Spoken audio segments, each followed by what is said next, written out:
머리가 아픈가 모든 고민을 하나님께 가지고 하라라는 저는 말씀 증거하겠습니다. 우리 원치 않는 고난이 있습니다. 고난은 우리 배려하지 않습니다. 고난은 그냥 오는 거예요. 직장에서 때로 갑자기 실직을 당하거나 가정에 어려움이 생기거나 그거 어떻게 예상이 되겠습니까? 그냥 오는 건데. 또 질병의 문제, 뭐 내가 걸리나요? 피하는 거 안 걸리나요? 그냥 오는 거예요. 중요한 건 오기 때문에 우리가 뭐 대비하는 겁니다. 믿음을 대비해야 됩니다. 생명을 대비해야 됩니다. 우리 특별히 질병의 문제는 더욱더 많이 힘들 겁니다. 왜냐하면 일상이 무너지는 거잖아요. 다른 사람은 돕던 일을 이제 못하게 되잖아요. 의미 있던 일들도 내려놓아야 될 때가 있잖아요. 내 몸이 아프다는 건 그만큼 마음에 짐이 된다는 거예요. 내가 누군가에게 짐이 되는 존재인 것 같고 아픈데 요청도 못하겠고 어느 때는 또 마음이 이래요. 죄로 인한 대가를 치는 것이 아닌가. 그걸 말하는 마음의 이런 죄책감들 그 막배우에 마귀가 주는 생각이 들거든요. 중요한 건 우리 어려운 때 각자 많은 어려움도 있을 것입니다. 그때 우리가 뭐 일단은 반드시 기도를 멈추지 말아야 된다는 거예요. 그리고 기도하면은 우리 뭘 주신다고요? 마태복음 7장 11절 보니까 너희 아버지께서 구하는 자에게 좋은 것으로 주지 않겠느냐. 우리에게 좋은 거 준다는 거예요. 우리는 어떻습니까? 우리가 볼 때 좋은 건 뭐예요? 환경 편안한 거. 우리가 볼 때 좋은 거 뭐 한 거예요? 돈 많이 버는 거. 하나님 볼 때는요, 하나님과 관계예요. 거리입니다. 하나님과 친밀해지는 그 순간엔 세상의 문제가 작아 보이는 거예요. 인간은 되게 풍족해 보이는 거, 편안한 거, 이게 다가 아니라 진짜 복은 하나님과의 관계에 있습니다. 형통이 뭐라고요? 어떤 난관이 있어도 주와 함께 뚫고 나가는 거. 고난 없는 게 형통이 아니라 고난이 분명히 있어요. 하지만 주와 함께 뚫고 나아가는 거, 형통. 이게 언제 우리에게 임한다고요? 하나님께 예배하고 뭐 단번에요. 하나님께 기도할 때. 오늘 사도 바울의 약함에 대한 하나님의 응답입니다. 우리도 각자 연약함이 다 있을 것입니다. 그 약함 그냥 방치하지 마시고 연약함을 피하지 마시고 정명순하십시오. 주님께 기도해서 묻고 응답 얻으십시오. 이걸 치유하시든지 아니면 이걸 통해 내가 하나님과 더 가까워진다는 것을 믿고 확신케 해서 내게 기쁨을 주든지. 약함 때문에 여러분들 마음 가운데 이 약함 때문에 내가 어디가 더 좋아졌습니다. 이 고백이 나와야 돼요. 저 그냥 약할 뿐이에요. 이게 아니라 그 약한 덕분에 뭐 나와야 될 거 아니겠습니까? 기쁨이 있든지 아니 약함 때문에 더 인내해서 주님과 친해지든지. 약함을 방치하지 마시고 약함을 활용하시고 약함의 열매를 맺으십시오. 오늘 첫 번째예요. 우리 괴로워하는 분들, 길이 막막한 분들에게 첫 번째 우리가 할 일이 뭐겠습니까? 무조건 구하라는 거예요. 고민하지 말고 사도 바울 8절 보니까 8절에 같이 읽겠습니다. 시작. 이것이 내게서 떠나가게 하기 위하여 내가 3번 주께 간구하였더니. 사도 바울 위대한 사도 아니겠습니까? 근데 어떻게 보면 사도 바울 담대하잖아요. 복음 증거 생명 건 사람이 몸 약한 거 가지고 3번을 구한대요. 참 솔직하지 않습니까? 우리는 되게 큰 문제만 기도인 줄 알아요.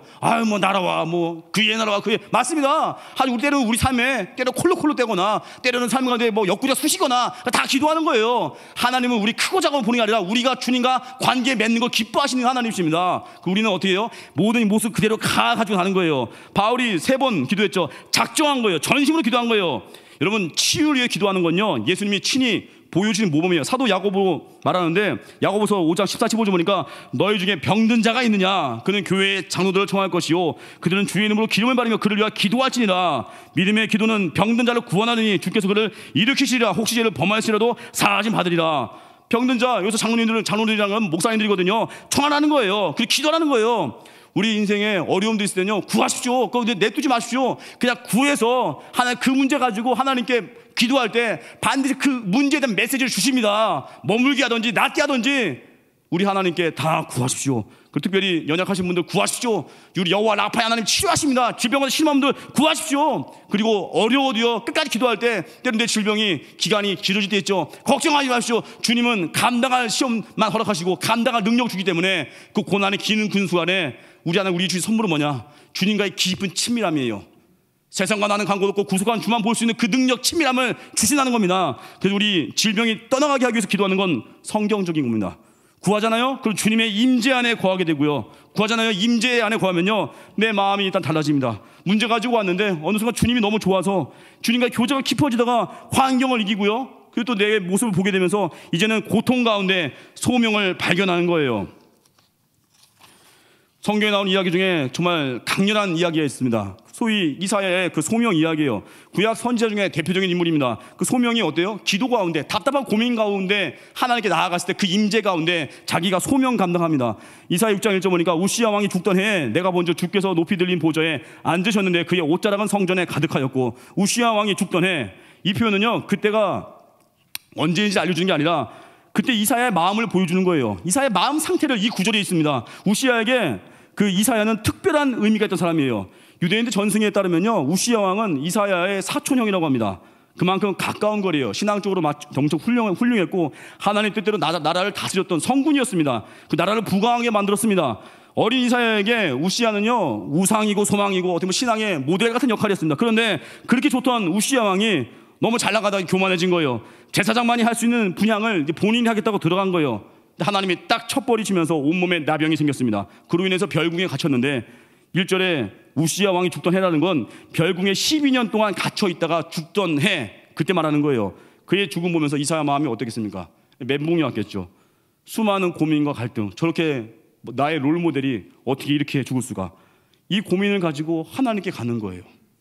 이 고민을 묵상하고 생각하면요 엉뚱한 길 갑니다. 예전에 그런 청년이 있었어요.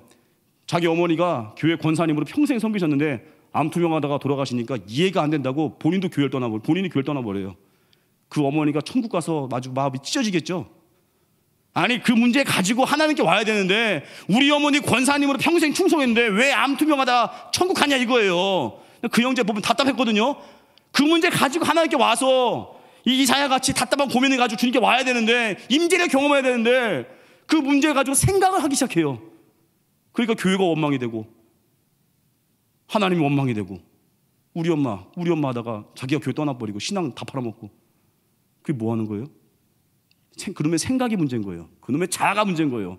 생각은 늘 나를 향하거든요. 생각은 늘 내 유익이거든요. 생각은 늘 내 만족이거든요.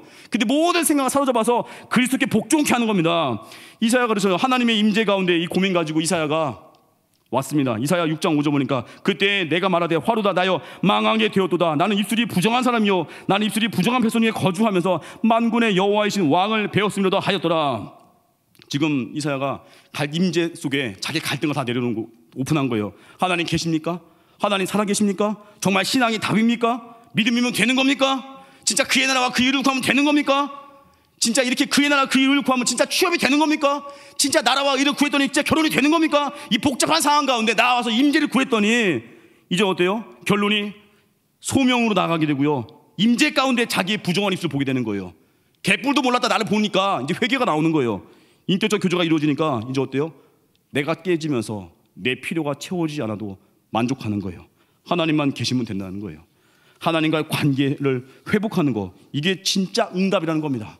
날 사랑하시는 분, 내게 좋은 걸 주시는 분, 내게 성령을 주시는 분, 모든 것 뜻 가운데 이루신다는 걸 믿고 관계가 깊어지는 거예요.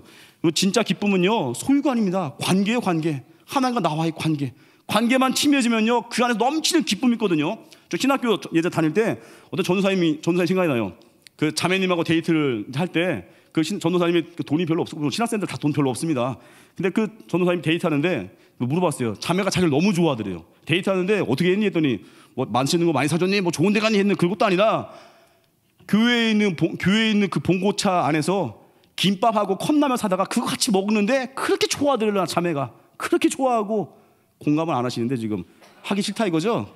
그럼 딴 데 가십시오. 하여튼 중요한 건 그 전도사님이 너무 그걸 물론 맨날 그렇게 했겠습니까? 이제 결혼하고서 또 좋은 데 갔겠지만 그 교회 버스 안에서 봉고차 안에서 사람들 모시고 오잖아요. 어르신들 모시고 오잖아요. 그 차도 없어서 봉고차 안에서 라면, 김밥 행복하더래요. 왜요? 곧 결혼할 사이니까. 지금 너무 잘 살아요. 관계가 좋으니까. 근데 관계 뭔데 뭐 나한테 10만 원짜리 주면 뭐 할 거예요? 나 관계도 안 되는데 10만 원 주면서 뭐 일 시키겠죠 뭐. 안 그래요? 우리 관계가 회복되면요 아무리 작아 보여도 그 안에 넘치는 기쁨이 있다는 거예요. 이사야는 지금 이 관계가 회복된 거예요. 사도 바울도 이것입니다. 사도 바울도 하나님께 3번 구하다가 관계가 더 좋아진 거예요. 나의 약함 통해서 주님의 능력이 임하는 걸 경험하는 거예요. 그걸 알게 된 거예요. 그러니까 어때요? 절망을 이기죠. 낙심을 이기죠. 이사야 어때요? 그 뒤로 자기의 삶에 흔들림이 없습니다. 삶을 드리는 거예요. 소명장이에요. 이제는 달라달라가 아니에요. 제가 옛날에 얘기했죠. 장인이 사위한테 나 딸 줬으면 다 준 거 아니에요?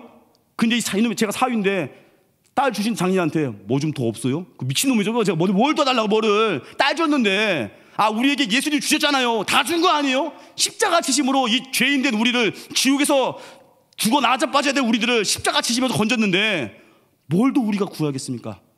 물론 우리 필요를 구하는데 이제는 그 필요를 채워주고 안 채워주고 그게 아니라 주님이 너무 좋아서 내 필요도 구하지만 기도가 깊어지는 순간에 내 필요가 왜 필요를 왜 구해요? 주의 나라 위해서 건강이 필요하니까 건강 주세요. 이게 나오는 거예요. 그의 나라 위해서 물질 필요하니까 물질 주세요. 이게 되는 거예요. 그의 나라를 구하기 위해서 내 사업이 잘 돼야 되니까 사업 좀 잘 되게 달라고 그 기도하는 거예요. 이제 목적이 바뀐 필요. 이게 하나님께서 주시는 관계 회복입니다. 예수님 주신 우리 하나님께서 우리에게 뭘 못 주시겠습니까? 이미 어떻게 보면 다 우리 받은 겁니다. 이제 뭘 구해야 돼요? 주님, 너무 만 가지 은혜 받았사오니 내가 이 은혜를 어찌 갚겠습니까? 내가 어디 헌신할까요? 내가 어디 충성할까요? 내가 누굴 도울까요? 근데 그렇게 해야 되는데 힘이 없습니다. 그러니까 내게 필요를 채워주세요. 이게 진짜 절정의 기도입니다. 하나님 뜻을 위해서 뜻을 정해놓고 나머지 모든 걸 주님 공급해 주십시오. 여기까지 가는 게 신앙의 여정입니다. 두 번째요, 성령의 역사가 응답이라는 겁니다. 사도 바울이 하나님께 구했더니 약한 그때도 강함 되신다. 그게 뭐예요? 지금 성령의 역사, 그를 통해서 능력이 드러나는 거잖아요. 능력이 드러나는 거 뭐예요? 능력 충만, 한마디로 성령 충만이에요. 누가복음 11장 13절 보니까 너희가 악할지라도 좋은 것을 자식에게 줄 줄 알거든 하물며 너희 하늘 아버지께서 구하는 자에게 성령을 주지 않겠느냐. 질병이 고쳐진 것보다 삶의 문제가 해결된 것 더 중요한 게 뭐예요? 어려움 때문에 하나님께 기도하다가 내게 성령이 임하는 것 자체가 그게 복인 거예요. 질병 때문에, 문제 때문에 주님 찾게 되고 기도하게 되고 새벽을 깨우게 되고. 여러분, 새벽 기도의 최고의 원동력은요, 고난이에요. 고난. 뭐 예배 때 뭐 새벽 기도 나와 축복 아니에요. 아무리 축복을 얘기도 안 나와요. 근데 고난 당해 보이시죠? 새벽을 안 깨울 수가 없어요. 잠이 안 와요. 밤새워서라도 옵니다. 여러분 혹시 살만하십니까? 한번 그 기도해 주십시오. 주님, 내가 새벽 기도 정말 하게끔 아예 고난을 주셔서라도 내게 새벽 기도 나가게 해주십시오. 극심하게 힘들 거예요. 하지만 새벽을 나와서 기도하잖아요. 그러면 그 힘든 게 아니에요. 그 어려움 때문에 새벽 기도하다가 내가 주님과 너무 가까워지고 있는 거예요. 그래서 어느 때는요, 이거 오해하지 마세요. 고난 때문에 새벽 기도 시작했잖아요. 근데 그 고난이 내게 머무는 걸 즐길 때도 있어요. 왜요? 약함 때문에 계속 새벽을 깨우거든요. 근데 고난이 다 없어지면 나올 것 같죠. 인간은 참 교만해요. 그놈의 그 자아가 안 죽어서 그렇게 애타게 찾던 거 해결되면요, 또 이제 자게 되거든요. 우리 인생에 적절한 고난, 적절한 결핍, 그것으로 인해서 내가 기도할 수 있다면 그건 복인 거예요. 그것으로 인해서 내게 성령이 머문다면 그게 복인 거예요. 고린도 12장 8절 보니까 이것이 내게서 떠나가게 하기 위해 내가 3번 주께 간구했더니 이제 응답 받았죠. 내 은혜가 내게 족하다, 이 말씀 들은 거예요. 은혜가 족하대. 왜요? 능력을 주니까 더 엎드리게 된다는 거예요. 사도 바울 고침받았지 못했지만 그는 기도 응답 받은 거예요. 왜요? 그로 인해서 그리스도의 능력이 사도 바울과 함께하는 능력, 이게 복인 거예요. 하나님과의 관계, 이 회복이 된다는 거예요. 그래서 12장 9절 보니까 나에게 이르시기를 내 은혜가 내게 족하다. 이는 내 능력이 약한 데서 온전하여짐이라 하신지라. 약한 그때에 강함 되십니다. 여러분, 우리 삶 가운데 약하십니까? 괴로우십니까? 그 약함이 나로 하여금 주님께 가까이 가게 만든다면 그 하나님과 나와 연결고리입니다. 지난번에 말씀드렸잖아요. 10명의 나병 환자 고쳤더니 한 명의 사마리아 사람만 돌아왔죠. 왜 돌아와서 감사 예배 드렸습니까? 돌아온 사마리아 한 명에게 구원의 은혜가 임했죠. 왜 그래요? 사마리아 사람은요, 병 나아서 사회 복귀해도 여전히 천대받을 운명이거든요. 갈 곳이 없는 거예요. 주님의 갈 곳이 없는데 나머지 9명은 빨리 이제 못 해본 거 해보고 싶은 거예요. 응답 받았으니까 빨리 나가서 떵떵거리며 살고 싶은 거예요. 우리 인생 하나님, 내가 주님의 갈 곳 없습니다. 이게 복인 거예요. 1967년 여름에 17세 그 꿈만 턴 소녀 조니 에릭슨, 뭐 다 아시는 분일 겁니다. 이분이 다이빙 사고로 그 목을 제외한 전신이 마비됐습니다. 이제 평생을 휠체어에 몸을 맡기고 살아가야 됐습니다. 우울증에 빠졌습니다. 하나님이 왜 자신에게 그런 일을 허락했는지 분노가 나오기도 하고 결국 하나님께 기도했어요. 나의 인생을 좀 바꿀 수 있게 해주십시오. 기도했대요. 근데 결국 하나님이 그 사람의 회복을, 영적인 회복을 주셨어요. 영적인 회복을 주시고 입으로 그림을 그리는 화가로서 세계적인 명성까지 얻게 하십니다. 또 그녀의 첫 번째 책이 그 조니가 영화화돼서 수많은 사람에게 감동도 주고, 또 조니와 친구들이란 그 국제 장애인 단체 세워서 전 세계 장애인들도 돕고 있고. 근데 보니까 이분이 작년 말에 또 코로나도 걸렸습니다. 코로나 또 19 판정받아가지고 왜 이렇게 고난은 계속 오는지. 근데 이분 고백이 믿음이 더 커졌대요. 코로나19 확진 판정받고 믿음 더 커지고, 이분이 이래요. 나의 믿음이 더 커지고 소망은 더 높아지고 예수님을 향한 사랑이 솟아나고 다른 일에 대한 믿음이 더, 마음이 더 깊어졌대요. 고난은 계속 오는데 어찌 이렇게 믿음이 더 깊어질까요? 이분은 고난의 비밀을 아는 거죠. 하나님이 이걸 허락하신 건 목적이 있다는 거죠. 중요한 거 보니까 이분 남편분도 믿음이 되게 좋아요. 그 병원에서 병원 왔다 갔다 하면 그 안에서 막 전도지 나눠주고요, 환자를 기도해주고 대단한 가정이에요. 우리 고난당한 것이 우리에게 전도의 기회가 되는 겁니다. 우리 이 팬데믹 상황은요, 우리에게 빼앗기는 것만 있는 게 아니라 우리에게 진짜 중요한 것이 무엇인지, 진짜 중요한 예배의 가치, 진짜 중요한 생명의 가치, 이걸 말할 수 있는 정말 귀한 기회가 된다는 거예요. 이 조니 에리슨이 이런 얘기합니다. 사탄이 우리에게 질병이나 혹은 어떤 재난을 야기시킬 때 하나님을 찬양하십시오. 우리는 요셉이 자신을 노예로 팔았던 그 형제에게 답한 말로 사탄에게 응수할 수 있습니다. 창세기 50장 20절 보니까 당신들은 나를 해하려 하였으나 하나님은 그것을 선으로 바꾸사 오늘과 같이 많은 백성의 생명을 구원하게 하셨나니, 이거 외치라는 거예요. 하나님의 선으로 바꾸셨다, 이거 외치라는 겁니다. 그러면서 이래요. 만일 내 목이 부러지지 않았으면 자기가 지금 어느 자리에 있을까 아찔하대요. 오히려 그 고난 당함이 나로 하여금 주의 영광을 쓰임받는 그 기쁨을 줬다는 거예요. 우리 삶 가운데 여러분, 고난을 통해서 하나님께서 받으실 영광이 있습니다. 우린 내가 뭐 잘 나가야만 영 아닙니다. 하나님은 그냥 내 모습 그대로 받으시면서 자녀가 기뻐하는 걸 좋아하는 거예요. 자녀가 행복해하는 걸 좋아하는 거예요. 어려워도 주님 바라보는 걸 기뻐하는 거예요. 어제 저녁에 집안 얘기, 불쌍한 얘기예요. 어제 저녁에 이제 저희 아내하고 애가 셋인데 아내가 치킨을 좀 먹었어요. 치킨 한 마리 시키죠. 왜냐면 애들 5살, 4살, 2살짜리 애기들은 잘 안 먹거든요. 한 마리 시켜서 치킨 한 마리, BBQ 홍보하면 되는데, BBQ 하는데 하여튼 그런 게 있습니다. 그걸 시켰는데, 아니 원래 몇 번 먹었었어요. 근데 둘이서 뭐 어차피 애들 안 먹으니까 애들은 이제 좀 챙겨줘도 애들은 잘 안 먹어요. 입맛을 모르니까. 그러니까 애들은 이제 밥을 먹겠지 하고 애들 거 밥을 예비해 놓고 치킨 한 마리 시켰어요. 후라이드를. 침 꿀꺽 삼키시는 뭐 이따 시켜 드세요. 하여튼 그랬는데 어제 이상하게 그 둘째 아들이 4살짜리가 너무 잘 먹어요. 그 얄미운 게 또 내가 좋아하는 뻑뻑살을 지가 혼자 다 계속, 엄마는 또 절 배려도 안 해요. 엄마는 둘째가 뻑뻑살 좋아한다고 다한테 걔가 넘기고, 아빠는 다리나 드세요. 다리 이따만 그냥 살 좀 먹었고. 그랬더니 애가 너무 잘 먹으니까 어때요? 나도 잘해야지 하고 막 같이 경쟁하자 이랬을까요 제가? 그러면 제가 제정신이 아니죠, 아빠로서. 아빠 그러면 안 되죠. 좌우디에 4살하고 경쟁을 해요. 막 그거 더 먹고 먹어서. 예? 나가 아빠 그만해야지 이제. 근데 애가 잘 먹으니까 제 마음이 또 애틋하더라고요. 갑자기 밥을 갖고 와가지고 치킨 한두 조각 먹고 밥을 갖고 와서 깻잎하고 밥 비참하게 김 싸먹고 깻잎 싸먹고, 그러면서 아유 맛있어, 배부르다. 나는 배부르다. 너는 잘 먹어야 돼. 속으로는 야 이 녀석아, 너 네가 다 먹니? 이러다가도 또 기뻐하면서 김 싸먹고 깻잎 싸먹었어요. 밥 이만큼 한 가득, 거의 머슴밥 퍼놓고 이만큼 퍼놓고, 그래도 배부르다 그러고. 또 아내도 많이 못 먹더라고요. 그 애가 민승기 이 녀석 진짜 이 배불뚝이야 아주.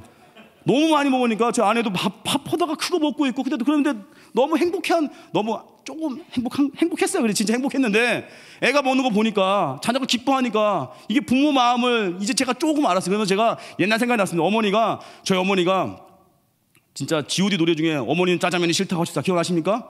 우리 어머니는 치킨이 싫다고 하셨어. 제가 노래 만들고 싶은데 우리 국민학교 때 기억납니다. 어머니가 치킨 시키면요, 제가 3형제거든요. 3형제를 많이 먹게 하려고 어머니가 그 당시에 항상 저 기억나요. 난 치킨 별로 안 좋아해. 맨날 그랬어요 어머니가. 전 진짜 안 좋아하는 줄 알았어요. 어머니가 진짜 무지 먹었죠. 어머니 안 좋아해요? 제가 더 먹죠 맨날. 어머니가 맨날 제가 먹다 남긴 거, 그 살점, 그 뼈에 붙은 거, 그 조금씩 발라 드셨거든요. 그게 잊혀지지 않아요. 어제 갑자기 그 생각이 나면, 저녁에 그 생각 나면서 어머니 생각이 나더라고요. 그 둘째 녀석이 막 잘 먹는 모습 보면 어머니 생각이 났어요. 아, 어머니가 이랬었구나. 본인도 치킨 좋아하는데 굳이 나는 짜장면이 싫어하는 것처럼 G.O.D 노래같이. 어제 저녁에 어머니 전화했습니다. 엄마 옛날에 치킨 좋아했는데 일부러 안 좋아했다고 했죠. 제가 오늘 애기 둘째 녀석 치킨 먹이다가 엄마 생각나서 전화했습니다. 물론 어머니라고 해서 제가 저 엄마라고 안 하고 어머니로 했는데, 어머니 생각나서 전화했습니다. 엄마 너무 고마웠다고, 엄마 마음 이제 알 것 같다고. 눈물 날 것 같아서 끊었어요. 몇 마디 하고. 엄마가 웃으시더라고요. 이제 좀 알 것 같냐고. 이 얘기 왜 했죠? 하나님 마음이요, 그런 거예요. 하나님은 자기 거 뺏겨도 기쁜 거예요. 왜요? 자녀가 기쁠 수 있다면. 예수님은 목숨을 빼앗긴 거잖아요. 우리 때문에. 어떻게 보면 목숨을 자원해서 물론 드렸지만 빼앗긴 거잖아요. 어떻게 보면 하나님 마음이 그런 거라고. 자녀가 기뻐할 수 있다면 내가 목숨까지 내어줄게. 자녀가 기뻐할 수 있다면 내가 다 줄게. 이게 주님 마음이거든요. 근데 우리가 하나님 앞에서 너무 낙심되어 있고 좌절하면 주님 마음이 아픈 거예요. 다 주고 싶은 주님께서 그게 아픈 거예요. 우리 하나님 아버지 마음은요, 우리에게 다 주고 싶어 합니다. 한 명 한 명 다 귀합니다. 이 햇빛이 모두에게 동일하게 동일하게 비추듯이 태양이 모두에게 동일하고 물도 모두에게 다 가듯이 한 명 한 명을 다 귀하게 보신대요. 하나님께서. 우리가 할 일 뭐예요? 절대 비교할 거 없어요. 열등감 가질 것도 없어요. 주님이 우리를 얼마나 사랑하시는지 그 십자가 사랑 그 안에 거할 때 우리 내면에 상처가 치유되고요. 그 안에 거할 십자가 안에 거할 때 열등감이 치유되고요. 십자가 안에 거할 때 내 약함에 매이지 않습니다. 이제 주님이 너무 좋은 거예요. 날 바라보면서 기뻐하시는 거예요. 아버지 마음 갖는 거, 어머니 마음 갖는 거. 어제 그 치킨 하나를 통해서 제가 어머니 마음 어제 많이 느꼈어요. 더 느껴야겠죠 앞으로. 이제 아버지 초짜니까. 우리 신앙생활 하나님 아버지 마음이에요. 그리고 어머니 마음 갖는 거예요. 주님과 연결되잖아요. 이 마음이 임해요. 그리고 세상에 나아갔을 때 기꺼이 뺏길 수 있어요. 예수님만 안 뺏기면 돼요. 세상에 나아갔을 때 기꺼이 내 자존심을 뺏기고 용서할 수 있어요. 세상에 나아갈 때 기꺼이 내 시간을 빼앗겨서 상대방에게 줄 수 있어요. 기꺼이 내 지갑을 빼앗겨서 지갑 뺏기지 마시고 돈만 뺏기세요. 지갑 뺏기지 마시고 돈을 뺏겨서 남을 사줄 수 있어요. 이게 왜 가능해요? 우리는 은혜 받은 자니까. 예수님과 같이 십자가 그 길 걸으면 예수님 마지막 고백이 뭐예요? 야 비참하다 이랬을 거 아니잖아요. 다 이루었다. 그 희생하신 예수님이, 목숨 바치신 예수님이 다 이루었대요. 당당하죠. 왜요? 십자가의 길이 영광의 길이니까. 우리 인생에도요 희생하는 것 같으나 당당해지고요, 때로는 내가 죽는 것 같으나 당당해지는 게, 그게 십자가의 길, 그게 좁으면 좁은 길입니다. 내 시간을 기꺼이 빼앗겨서 새벽을 깨울 수 있다면 그게 좁으면 좁은 길인 겁니다. 우리 인생에 기꺼이 내 것을 주님께 빼앗기시고 내 것을 주님께 드리시고 세상에 빼앗기셔서 십자가의 그 영광을 누리기를 주님으로 축원합니다. 마지막에 하나님을 대면하는 겁니다. 바울은 약함으로 인해서 하나님의 음성을 듣게 되었습니다. 내가 되게 족하도다. 약한 그때의 강함이라는 거. 한마디로 하나님 대면한 거죠. 대면하니까 약함에 매이지 않는 거예요. 예배는 하나님 대면하는 겁니다. 대면하는 시간. 그래서 우린 나와야 돼요. 빨리 팬데믹 상황 이제 빨리 끝나기 기도하지만 어떻게든지 나와서 내 하나님 앞에 나와 예배하는 거 이게 사모해야 됩니다. 그 여호수아 1장 보면요, 여러분 보세요. 여호수아는 어떻게 했습니까? 모세와 여호수아. 근데 모세는 하나님을 대면했다고 하는데 여호수아에 보면요, 여호수아 1장 보면은 여호수아가 두려워하는 여호수아가 나오죠. 근데 하나님께서 여호수아에게 두려워하지 말라는 말씀을 줍니다. 여호수아가 어떻습니까? 출애굽한 이스라엘 백성들 이끌고 가나안을 정복한 지도자예요. 430년간 애국 종살이하던 그 사람들을 40년 광야 생활을 거쳐서 이제 요단강 건너면 꿈에 그리던 가나안 땅인데 그 순간에 출애굽의 영웅 모세가 죽었습니다. 엄청난 충격이죠. 믿고 의지하던 바, 어떻게 보면 비빌 언덕 같은 모세인데, 그때 하나님이 여호수아를 이스라엘 백성의 지도자로 세우셨습니다. 그리고 이스라엘 백성을 이끌고 가나안을 정복하라는 명령을 하십니다. 근데 여호수아가 너무 두려운 거예요.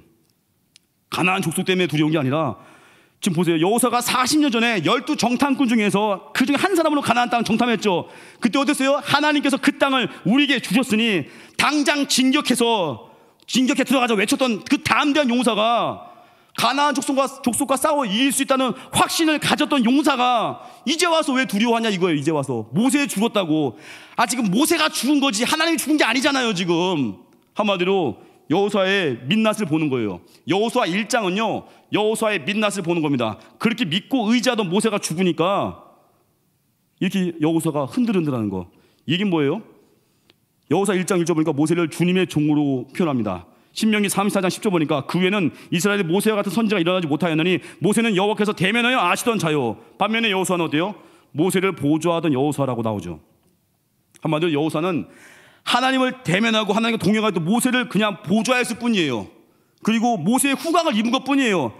여호수아 본인이 하나님을 대면하지 못했으니까 모세가 죽고 나서 덜컥 두려운 거예요. 그 담대하던 자가 모세 죽었다고 왜 두려워해요? 한마디로 하나님을 대면하는 거, 그게 없었다는 거예요. 우린 이럴 수 있습니다.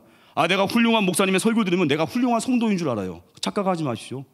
순종하는 자가 훌륭한 성도입니다. 나는 날마다 능력의 목사님 말씀을 듣고 있어요. 순종하십니까? 홍대세교회 그렇게 몇 년을 다녀도 아직까지 새벽을 못 깨우신 분 있습니까? 어디 가서 교회 자랑 그만하세요. 순종을 얘기해요. 순종을. 그 말씀 듣고 내가 어떤 액션을 했는지, 그 말씀 듣고 어떤 순종을 했는지, 이거 자랑해야 된다는 거예요. 모세가 죽고 나서 그 믿음이 한순간에 묻은 여호수아, 이게 우리 민낯이에요. 사람 의지하면서 사람 통해서 하나님 만나는 신앙, 이게 위험하다는 거예요. 우리 다 여호수아 같은 모습들이 있습니다. 사람 통해서 하나님 만나는 거, 이게 신앙의 한계예요. 예배 통해서 말씀 듣고 어디로 가야 돼요? 하나님께로. 하나님이 연약한 종을 쓰시는 것 뿐이거든요.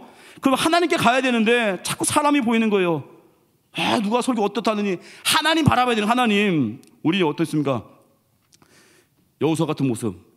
이제 하나님을 대면해야 됩니다. 하나님 대면하는 순간 우리는 기꺼이 십자가의 길을 걸을 수 있는 용기가 생겨요. 예수님의 그 겟세마네 동산의 기도, 간절히 기도한 이후에 십자가를 맞이합니다. 그리고 다 이루었다고 하십니다. 당당하시죠? 제가 청년들 얘기했습니다. 그 청년들한테 지난번에 대화하다가, 고등학교 때 수학의 정석 아십니까? 수학의 정석이라는 책이 있는데 홍성대 씨가 쓴 수학의 아주 고전 같은 책. 수학 정석을 정말 골똘히 공부했던 친구가 있었어요. 정말 수학을 잘하더라고요. 앞부분에 원리를 무한 반복으로 읽는데, 그 친구 이름도 현기태라고, 제 친구인데 결국 뭐 S대 무슨 과 가더라고요. 근데 중요한 건 그 친구는요, 선생님에 매이지 않아요. 수학 선생님들의 격차가 다 다르거든요. 어떤 분은 약간 졸릴 때도 있는데 어떤 분은 정말 탁월하기도 한데, 그 친구는요, 그 친구뿐만 아니라 수학의 정석을 우리같이 뭐 집합만 새카만 게 아니라 처음부터 끝까지 다 본 아이들 있잖아요. 선생님에 매이지 않아. 왜요? 홍성대를 대면했거든요. 대가를 대면하니까 교사가 누가 와도 상관없다 이거예요. 까짓 거 못 가르치냐? 그러면 내가 홍성대 씨 글 보면서 연구하지 뭐. 수학의 정석, 우리 신앙의 정석이 뭐예요? 성경, 바이블. 이걸 직접 통독하고 읽고 기도하고 묵상하면요, 설교자 크게 매이지 않아요. 누가 오늘 설교 그따위 좀 그만하고, 이제 말씀이면 되는 거. 말씀이면 하나님이 말씀 선포한다고 하면요, 내가 듣는 거예요. 왜요? 대거와 대면하는 거거든요. 대면하면 사람 매이지 않습니다. 어떤 은퇴 앞둔 목사님 그러더라고요. 개척교회는 두 종류의 성도가 온다고 합니다. 첫 번째, 사랑병 환자. 사랑 무지받고 싶어하는 사람들이 개척교회. 물론 저 그분 말에 다 동의할 수는 없지만 조금 공감은 돼요. 개척교회는요, 첫 번째로 사랑병 환자가 온대요. 당신은 사랑받기 위해 태어난 사람들이 온대요. 사랑받기 위해 태어난 성도님들이 온대요. 두 번째로 다른 교회에서 장로 떨어지신 분들이 온대요. 우리 교회 얘기는 아니에요. 하여튼 그분 얘기 다 궁금할 수 없지만 어찌됐건 그만큼 관심받고 싶어하는 분들이 온다는 거예요. 그런데 초창기 때 헌신하다가 몇 년 후에 떠나가는 분들이 있어요. 왜 그럴까요? 교회가 커지니까 어때요? 하나님과 대면하기보다는 자꾸 담임 목사님의 특별 케어, 특별 관심. 개척해서 초창기 인원이 적을 때는요, 목사님이 집에도 자주 오겠죠. 목사님이 악수도 많이 하고 밥도 자주 먹고. 근데 교회가 커지면, 여러분 지금 신방 요청 많이 하세요. 지금 언제든 목사님 가십니다. 목사님 시간 많다 그 얘기가 아니라, 이럴 때 신방 요청이야. 이럴 때 나중에 그 성도 너무 많아지면 어떻게 할 거 어떻게 해. 그때는 물론 부교육자분들 가겠지만, 중요한 건 교회가 점점 커지니까 담임 목사님 케어에서 벗어나려니까 못 견디다가 어느 순간 섭섭의 영이 임해서 교회를 떠난다는 거예요. 이게 이게 예외 있으면 다 포함되는 거예요. 여러분 명심, 하나님 대면하지 않으면요, 사람에게 매여요. 담임 목사님 신방 아니면 못 견뎌요. 담임 목사님 신방이 취소되면 막 부교육자가 가서 식사한다 했더니 갑자기 메뉴 다시 환불하고 다 취소한다고 그러고 막. 옛날에 그런 일이 있었어요. 그런 일이. 담임 목사님 갑자기 못 가게 돼가지고 부교육자분들이 가가지고 간다고 했더니 오지 말래요. 다시 환불하면 된다고. 구매한 음식을 다 취소하더라고요. 제가 참 괜찮아 그랬다고. 그래서 상관없는데, 하나님 앞에 대면하는 신앙은요, 사람에게 안 매여요. 약점에 매이지 않습니다. 우리 어떻게 돼요? 주님과 연결돼서 이제는 사람 때문에 상처받지 않습니다. 하나님과 연결돼서 어디 가든지 실력이 뭐라고요? 누가 와도 내가 감당해내는 거, 그게 실력이에요. 예수님과 같이 누가 와도 죄인이 오건 병자가 오건 소외당한 영혼이 오건 상처 입은 자가 오건 찢기진 심령이 오든지 그를 건질 수 있는 능력, 이게 복음의 실력입니다. 주님을 대면해야 됩니다. 말씀 읽으십시오. 말씀 들으십시오. 새벽에 이 가장 고요한 시간, 고독한 시간, 예수님과 같이 새벽 미명에 하나님께 기도하십시오. 대면하면 달라진답니다. 그 대면하면 어때요? 즉시 전하게 돼요. 도전하게 돼요. 오늘 창세기 24장 말씀드렸죠. 아브라함의 종을 보십시오. 참 충성되지 않습니까? 먼 길 와서 이제 자기 주인의 며느리를, 리브가를 이제 데려갈 수 있게끔 허락받았죠. 근데 참 대단한 게 창세기 24장 55, 56절 보니까, 55절, 리브가의 오라버니와 그의 어머니가 이르되 이 아이로 하여금 며칠 또는 열흘을 우리와 함께 머물게 하라. 그 후에 그가 갈 것이니라. 56절, 열흘, 이제 55절, 열흘간 머물게 하라 했는데 56절 보니까 그 사람이 그에게 이르되 나를 만류하지 마소서. 여호와께서 내게 형통한 길을 주셨으니 나를 보내어 내 주인에게도 돌아가게 하소서. 정말 착하죠. 이 종은요, 이름도 없이 또 섬기는데 먼 길 왔잖아요. 800km 가까이 온 거거든요.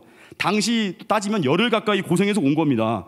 라반이 이제 먼저 식사하고 이제 씻고 나중에 이야기하자니까 자기 사명이 먼저라는 거예요. 자기 거 먼저 다 얘기하고 먹겠다 먹는 거예요. 밤이 꽤 깊었을 거예요. 그 식사하고 아침에 일어나자마자 나를 보내달래요. 그리고 주인에게 돌아가게 해달래요. 어떻게 이런 일이 가능해요? 되게 직장인분들 출장 갔다 오면요, 하루 정도 쉴 수 있잖아요. 그 처음 가본 곳이면요, 막 관광도 하고 싶잖아요. 막 쇼핑하라고 막 권하기도 하잖아요. 그런데 이 종은요, 이 충성된 종은요, 일이 끝나자마자 신속하게 가려고 합니다. 왜 그래요? 빨리 전하려고, 이 기쁜 소식을 빨리 전하려고. 이 종은요, 집에 가봐야 종이에요. 집에 가봐야 승진도 없어요. 자기 아내 찾은 것도 아니거든요. 자기 며느리가 찾은 것도 아닙니다. 그냥 이삭의 아내 찾은 거예요. 아브라함 며느리 찾은 건데, 이 종은요, 그 일이 내 일같이 너무 기쁘다는 거예요. 이 기쁜 소식을 빨리 전하고 싶다는 게 이 종의 마음이었어요. 우리 이것이 복음입니다. 복음의 능력을 경험하잖아요. 전하지 않고 못 견딥니다. 전하지 않고 못 견뎌요. 내 취업 다 하고 나서 전도한다고요? 웃기는 소리 마십시오. 복음의 능력을 경험하면요, 당장 움직이게 돼요. 기쁜 소식인데요. 최근 1년 동안 예수님 그 오래 믿었는데 최근 1년 동안 전도한 적 없습니까? 교회 그만 다니십시오. 아예 그냥 전해야 돼요. 전해. 물론 이런 소유 됐다고 또 알았습니다. 그 나가겠습니다. 이러면 안 되고, 전하라는 메시지 전하라는 거. 내 안에 생명 역사하면요, 어떻게 안전합니까? 어떻게 옆에 죽어가는 사람 보이는데 아예 내가 예수님 못 만났다고 아예 솔직하게 얘기하던가. 우리 솔직하게 말해야 됩니다. 주님, 내게 복음의 생명을 경험하게 하십시오. 주님, 나에게 전할 용기를 주십시오. 그걸 전한다는 거예요. 얼마 전에 한 달 전 됐나요? 어떤 권산인 장로님 그 두 분, 부부시죠. 저 두 분하고 같이 이제 신촌에서 식사할 일이 있었습니다. 토요일 저녁에 함께 식사할 일이 있었습니다. 근데 가는 길이 뭐 거기 차가 좀 막히잖아요. 그러니까 이제 택시를 타고 좀 갔습니다. 이제 어르신 두 분 모시고 이제 택시 타고 제가 앞자리 타고 이제 권산인 장로님 뒤에 두 분 모시고 가는데, 저도 원래 택시 타면 제가 옛날 많이 간증도 했죠. 택시 기사님도 전도 진짜 많이 해봤다고. 근데 그날따라 이상하게 전도가 하고 싶지가 않은 거예요. 왜냐하면 지켜보고 계시거든요. 뒷자리에서. 했다가 이거 안 되면 무슨 망신이냐고요. 이거 민 목사 영빨 없네 또 그러진 않겠지만, 앞 뒤에서 지켜보고 있는 두 분의 그 시선이 뭔가 느낌이, 이게 오늘은 이제 좀 쉬자. 그러다가 제 마음가짐이 아니야. 갈등하다가 주님 주도 마음이 이것을 그냥 전도해라. 네가 뭔데 따지냐. 막 그냥 증거했어요. 그냥 신청 처음에 타서 택시 두 번 탔거든요. 첫 번째 타가지고 전도 막 했더니 또 잘 들어요. 그 기사님이 잘 들어서 너무 기쁘더라고요. 또 안심하고 내리면서 기뻐가지고 요금이 5,000원인가 나왔는데 10,000원 내고 너무 기뻐가지고 살았다. 뒤에서도 역시 장로님하고 권사님이 흐뭇해 하시겠지. 혼자 이런 생각하면서 그것도 밥을 잘 먹고 돌아오는 게 또 택시를 또 탔어요. 근데 제 마음에 또 전도가 하고 싶지 않았어요. 왜 그러냐면 아까의 그 승리를 평생 간직하고 싶어서. 그놈의 그 안전빵 의식. 아까 1승 했잖아요. 그러니까 요 이미지로 그대로 가면 이분과 이 두 분은 나에게 대해서 전도 잘하는 분이라 기억하겠지. 전도 안 하고 싶은데 또 그게 창피한 거예요. 마음속에 주님이신 마음이 뭐냐면, 야 이놈아, 너 그렇게 안전주의냐? 그냥 막 증거해. 또 다시 전해야 되니까 또 잘 듣더라고요. 막 증거하고 또 잘 들으니까 너무 기뻐가지고 또 택시비 5,000원도 10,000원이고 또 내고. 우리 신앙생활 저는 뭘 느꼈냐면 두 가지 느꼈어요. 얼마나 남의 시선을 의식했는지 그걸 받고, 또 하나, 우리가 어느 순간 궤도에 오르면요, 도전은 안 하려고 해요. 이 모습 그대로로 끝까지 가려고 하다 보니까 도전을 안 해요. 젊은이들이 도전을 안 하다 보니까 다 뭐 공시생 한다고 그러고. 도전해야 되거든요. 말씀 붙들고 나아가야 되는데 맨날 안전주의. 20년 생활하면 연금 나온다면서요. 물론 사명이 공무원이면 가겠지만 젊은이들이 야성이 다 식어버리면 어떻게, 거기서 이 사회가 어떻게 되겠습니까? 말씀 붙든 도전, 거침없이 전도할 수 있는 거, 이게 성령의 역사라는 거예요. 결론이에요. 우리 머리 아프고 스트레스 받을 때 있습니다. 바울같이 무조건 구하십시오. 기쁨은 소유가 아니라 주님과 관계입니다. 하나님과의 관계 속에서 우리 사명을 발견하고 주님과 친해지는 순간에 나머지 모든 건 작아지는 거예요. 두 번째, 성령 역사가 응답이에요. 뭘 준다고요? 성령을 주시고 좋은 거 주신다는 거예요. 가장 좋은 것이 성령은 증거의 영입니다. 성령은 충만할 때 능력이 임하고 달려갈 수 있어요. 세 번째, 어려운 가운데 하나님을 대면하시죠. 그럼 아브라함의 종과 같이 빨리 전하고 싶어서 지체할 수 없는 거예요. 열을 못 기다려요. 당장 나가야 돼요. 당장의 신앙, 이런 감격이 우리 가슴 가운데 차고 넘치기를 주님의 이름으로 축원합니다. 자리에서 일어나겠습니다. 예배자 찬양하겠습니다.